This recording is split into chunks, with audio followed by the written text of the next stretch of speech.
Hello student, welcome to my class. It's me Neha Misra. Today we learn value chapter 11 part 2. पहले part में हमने आपको पढ़ाया कि मदर सेक्रीफाइस जो चैप्टर है इसमें कैसे एक माँ की अवहेलना की गई है उसके बेटे से। जैसे आप देख सकते हो ये चैप्टर 11 है मदर सेक्रीफाइस। इसमें हमने आपको बताया पहले पार्ट में कि कैसे ये अपनी माँ को माँ से नफ़रत करता था, कैसे अपने माँ को छोड़ के आगे पढ़ने के लिए अमीर आदमी बनने के लिए ये न्यूयॉर्क चला गया और उसके बाद उसने वहीं पे सेटल हो गया, घर ले लिया, वहीं पे मैरी भी उन्होंने कर लिया उसने और वहीं पे रहने लगा। और एक दिन अचानक जब उसकी माँ उससे वहाँ पे मिलने गई तो जैसे उसको लगा कि मेरा सारी खुशी उन्होंने छीन ली है। और उसको देख के उसकी माँ एक हाथ से अंधी थी, इसीलिए उसको उसकी जो बेटी थी उसका जो बेटी था एक छोटे से, वो उसको देख के थोड़ा डर गया। बच्चे हैं, बच्चे डर जाते हैं। Now let's move to the next paragraph. And I asked her who are you, I don't know you, as if I tried to make that real. I screamed at her, how dare you come to my house and scare my daughter? Get out of here now. And to this, my mother quietly answered, oh, I am so sorry. I have forgotten the wrong address. And she disappeared. Thank goodness she doesn't recognize me.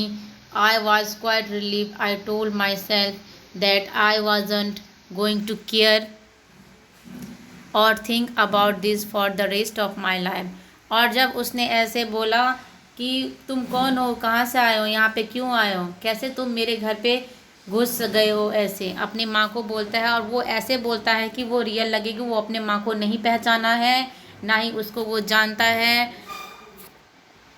वो line बोलता है कि कैसे तुम्हारी हिम्मत हो गई कि मेरे घर में आके मेरी बेटी को डरा रहे हो, तुम यहाँ से चले जाओ। और ऐसे इतना बोलने पे वो जो माँ होती है उसकी, वो वहाँ से चली जाती है उसको सॉरी बोलते हुए। और वो भी मन में सोचता है कि मेरी माँ ने मुझे नहीं पहचाना, अच्छा है, और मैं इसके बारे में आगे कभी नहीं सोचूंगा। Now see the next part. Then a wave of relief came upon me one day later regarding a school reunion came to my house. I laid to my wife saying that I was going on a business trip. After the reunion, I went down to the old shack and that I used to call a house. Just out of the curiosity there, I found my mother fallen on the ground, but I didn't shed a single tear. She had a piece of paper in her hand and it was a letter to me. She wrote, my son, I think my life has been long enough now and I won't visit this city anymore. But it would be too much to ask if I want you to come visit me once in a while. I miss you so much. और वो अपने wife को बोलता है कि मैं business trip पे जा रहा हूँ, लेकिन वो कहाँ जाता है, वो अपनी पुरानी घर एक बार देखने के लिए जाता है जिसको वो ओल्ड सैक से बुलाया करता था वो। और वहाँ जाके वो देखता है कि उसकी माँ वहाँ नीचे लेटी हुई है, उसके हाथ में एक लेटर है, लेकिन उसके आँखों से यानी उसके लड़के की आंखों से एक भी आंसू नहीं निकल रहे हैं। उस लेटर में लिखा हुआ था कि मेरे बेटे, वो लेटर उसी के लिए था, मेरा लाइफ अब ज़्यादा दिन नहीं है, मैं अब नहीं जीना चाहता हूँ और ना ही तुम एक बार भी मेरे से मिलने आते हो, मैं तुम्हें बहुत मिस करता हूँ। And I was so glad when I heard you were coming for the reunion, but I decided not to go to the school for you. I am sorry that I only have one eye and I was an embarrassment for you. और वो फिर बोलती है अपने letter के through, उसमें letter में लिखते हुए बोलती है कि मुझे पता है कि तुम यहाँ पे आने वाले हो रियूनियन के, लेकिन मैं तुमसे मिलने स्कूल नहीं आ रहा हूँ। मैं इसके लिए मैं माफ़ी मांगता हूँ और मेरे एक आँख होने वजह से तुम बहुत शर्मिंदा महसूस करते हो, इसके लिए भी मुझे माफ़ कर दो। You see when you were very little you got into an accident and lost your eyes. और वो फिर आगे लिखती है कि जब तुम छोटे थे तो तुम्हारा एक एक्सीडेंट हो गया था जिसमें तुमने एक आँख खो दी। As a mother I could not stand watching having to grow with only one eye, so I gave you mine and was so proud of my son that was seeing the wall in the whole new wall for me in my place with that time. Now see, अब वो अपने letter में और आगे क्या लिखती है यहाँ पे दिख रहा है, जैसे माँ दिखा रही है लेटर लिखते हुए। ये लिखने के बाद इन्होंने अपनी लाइफ को ख़त्म की होगी शायद। नाउ सी, आगे लिखती है कि तुम्हें जब छोटे में एक्सीडेंट हो गया तो उस एक्सीडेंट में तुम्हारा एक आँख ख़त्म हो गया और एक आँख ना होने की वजह से मुझे अच्छा नहीं लग रहा था, इसलिए मैंने अपनी आँख तुम्हें दे दी और उसी आँख से तुम अब ये पूरी वर्ल्ड देख पा रहे हो।